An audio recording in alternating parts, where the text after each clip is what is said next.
Do you remember that video where I said gaming isn't dead and told you to calm down? Yeah, forget all of that and start panicking because PC gaming is over. And not just gaming, everything, even basic entertainment like watching movies, feels cooked. There's basically nothing cheap left anymore. But there's one thing I need to tell you, because it might actually save gaming. So watch this video till the end. I'm going to break it all down step by step. Alright, let's get started. First, let's refresh our memory and remember what was happening last month. Literally 2 months ago, everything was collapsing. The companies that produces chips for the memories, like the SK Hynix, Samsung, Micron, were basically quitting the consumer market, where us, the gamers, hang out. And the answer for that is clear. AI companies that are aggressively building data centers poured a lot of money towards memory, which is mostly RAM. Because let me make it clear, AI requires high capacity and high speed RAM, specifically DDR5 or HBM. HBM stands for high bandwidth memory. Those are gonna help to store massive datasets, model parameters, and real-time computation data simultaneously. So basically, those companies like SK Hynix, Samsung just decided to make a RAM for AI companies rather than for people, because it's much more profitable and pretty stable compared to ordinary customers. And question might arise, if AI companies need only HBMs, why wouldn't they produce DDR5 at all? At this point, the question is valid, but the thing is, for producing a memory, you need a round thing that is called a wafer. And this thing is specifically allocated for memories, and you can make only specific type of memory on that. So if you make DDR5 DRAM memory, you can't just change that to the HBM or other type of memories. That's why those companies are just said, if we allocate more wafers towards HBM, AI companies will make a deal with us more. So they stopped producing RAM, and that created a demand, and demand created a high price. And as I said earlier, making a memory is extremely hard. And this task is available because of the infrastructure and all that stuff for only 3 companies I mentioned earlier. And since then, actually, I've seen a lot of changes, like the death of the tech and gaming industry, and a little bit of hope. Now let's talk about that.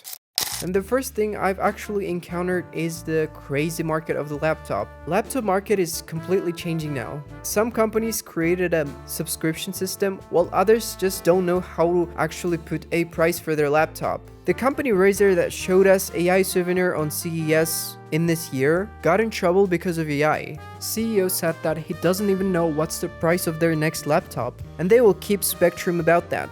And he said, open quote, "We've seen this happen with the industry multiple times in the past. I don't know when did he see that. As long as manufacturer kicks in and we're able to keep up, it's just economics at the end of the day. There's a spike in terms of pricing. We believe that it will come down. What goes up must come down, and what goes down goes up too." I actually believe in that too, but when will it come down? Nobody knows. Meanwhile, the CEO of Phison Electronics, the company behind NAND storage controllers, said that the shortage might not end until 2030, maybe even after a decade. Yeah, that's so calming, not gonna lie. And after that, he said that most tech companies really underestimate the scale of this situation. And in the long term, consequences of this situation might get even worse. And at the same time, he said this high demand is expected. And some manufacturer will be forced to close or abandon certain areas due to impossibility of ensuring memory supplies. This might happen until 2027. So if we consider that certain tech companies will disappear at all, what do you think what company will disappear? I hope it will never happen, but I think it's electronic companies that produces phone, not the biggest one of course like an Apple, because they will survive definitely, and probably some camera companies that are producing some tiny cameras or something, or maybe some areas of the electronics that is not in most use but requires the memory for producing them. And even some companies not related to the hardware or software, such as companies that produce EVs, might slow down their manufacturing. But in reality, it's the prediction from the CEO that produces DRAM controllers. What should you expect from him? He wants this last forever, not to mention long time, you know? But naturally, it's probably not gonna happen. I don't think the entire tech industry collapses. At least, I hope not. But even though this sounds crazy, the next news will shock you. But not scare you though, because you probably don't even use that thing. According to some sources, AI rise could make new TVs harder to find, or even more expensive. If you didn't even think about this AI slop can touch TVs, then it might actually happen soon. And the reason for that is modern smart TVs typically include 1 GB or 8 GB of RAM. and it depends on the model, of course, but these are mostly for smart TVs that are everywhere now. And even though this is not necessarily a lot like in computers or laptops, it still exists just to run apps on the TV or just watch some Netflix. So if you're trying to buy a TV, you might also consider hurrying up because it might get expensive later. Now, those were just the news that showed us that tech industry is dying. But the question is, what's gonna happen with the gaming industry? Well, the situation is not really sunshine, but I'll try to break down little calmly so you don't get heart attack.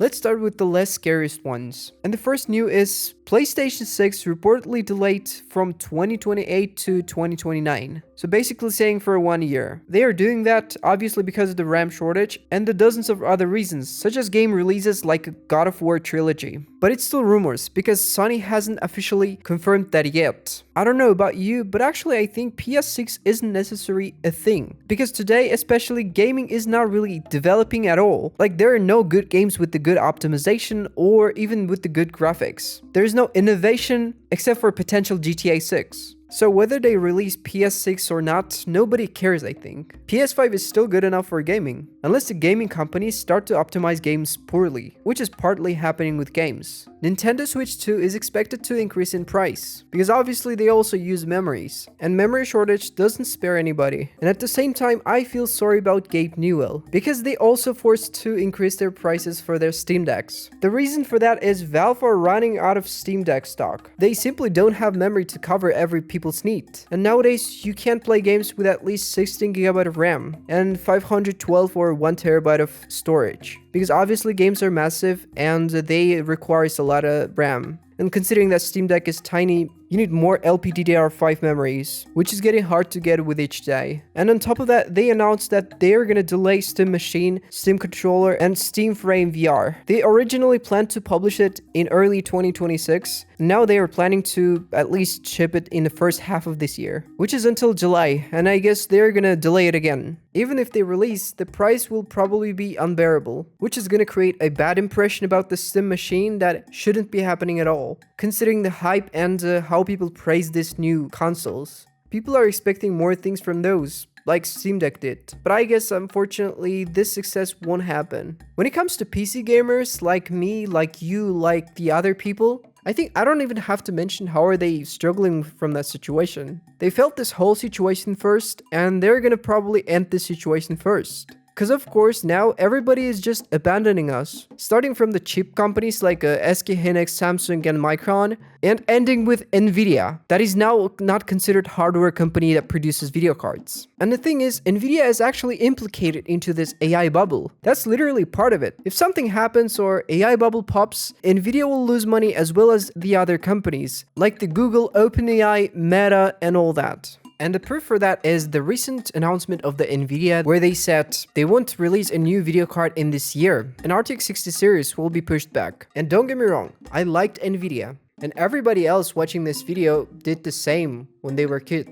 And when we hear the video cards, PCs, we actually to this day remember this green video card company. And Nvidia as a rule and as a company, throughout their whole existence, helped gamers and became what they are today thanks to gamers. In 2021, when they were a shortage of the video card because of the cryptocurrency, they were still creating a video card for consumer market, not for miners. And the main problem, there were still shortages because miners could adapt to that. Well, now situation is kind of changed. Right now shortages happened not because of the outer factors, but because Nvidia decided to do that. They needed money for pouring into an AI, and now they're cutting 50% of the video card production. That's gonna cause, of course, high demand for video card, and then the price will be expensive. But who struggles here, of course? It's not Nvidia, it's not AI companies or chip production companies. All of the struggle that comes from the decision goes straight into the people. And do you know how they wanted to fix the problem? Or at least illusion of that they are fixing? Is that they came up with the idea of renting out their video cards with the monthly subscription service GeForce Now. Basically saying that if you don't have an RTX 5090, don't worry about it. You can just rent from us. You have to just pay $20-30 a month and you'll be playing whatever game you want. And you know what? To order to keep this AI bubble going, Nvidia invested invested $30 billion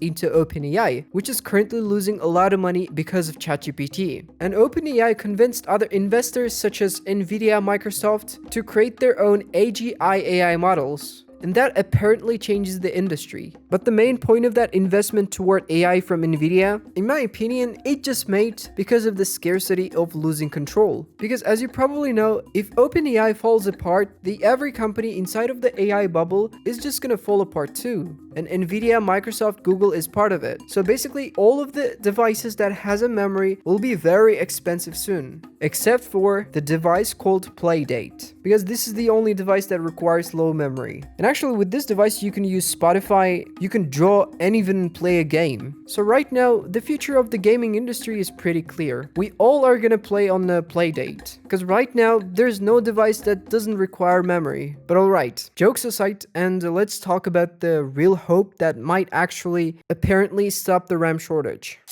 And the first good news that we've noticed so far is RAM prices actually have no spikes in this February. Not to mention spikes, but also experts noticed some price cuts, which is in a way considered good news. According to some sources, the biggest positive differences was seen in Crucial's Pro overclocking 32GB DDR5 kit, which went from $473 to just $378, and it's recorded from January 14 to February 16. Like around for 1 month, we see a price cut. As you can see on the picture, the average price increase in a percentage is 314% starting from the September to this day. And even though this looks like a crazy increase, actually some users said that we've seen a plateau in the short term. And from the graphic that you're seeing on the screen, this price increase doesn't even look like exponential growth. So there's a hope that RAM prices might actually get back to normal again. Like in my opinion, there's two options. The first option is this is going to be the record price and RAM prices will go down slowly. And the second option is this might be just a dip and after that we'll see another spike, which is more possible than the first option. But as always, we hope for the first option of course. But we kinda have a second hope.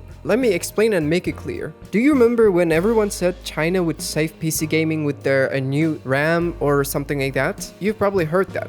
This company called CXMT that also produces chips like a Micron, SK Hynix and other type of chip memory companies. And to be honest, according to tests, their RAM actually good. Benchmarks show it performs almost the same as Samsung or other type of memories, just like the ordinary DDR5. But here's the problem. The hope we're talking about right now turned out to be not chip, and it's not everywhere, actually. Because this is not a big company and they can't produce RAM for the whole market. And even though if they do, there's going to be a big monopoly in the consumer market. And people actually thought this was going to be some kind of market reset. Like we were going to see 32GB, 64GB of RAM kits drop to normal prices again. But prices didn't even hesitate. It is rising as it used to. And right now, the young company CXMT decided to follow in the footsteps of its competitors as well and prioritize AI and data centers over ordinary customers. So basically, instead of saving gamers, they joined the same game. And the question is now, what do we do after all of this?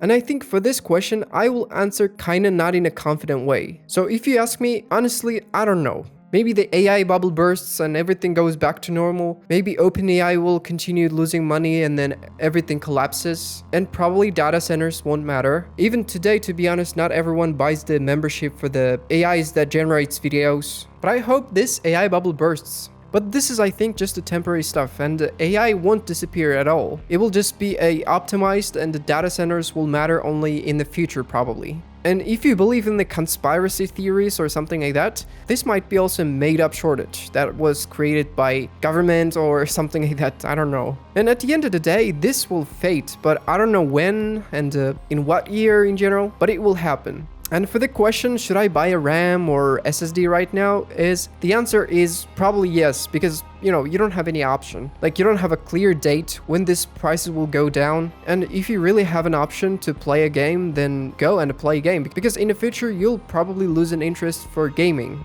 And if prices actually drop, you will not regret because it won't matter to you. But as always, it's up to you. I don't really want to advise anybody. Just keep in mind that everything I'm saying here reflects the situation at the same time this video was published. And things could change after this video goes live. And I hope they do, because I'm still trying to stay positive. I don't believe this kind of chaos can last forever. But let me know what you think in the comments. I'll definitely read them. So thanks for watching the video till the end. Take care.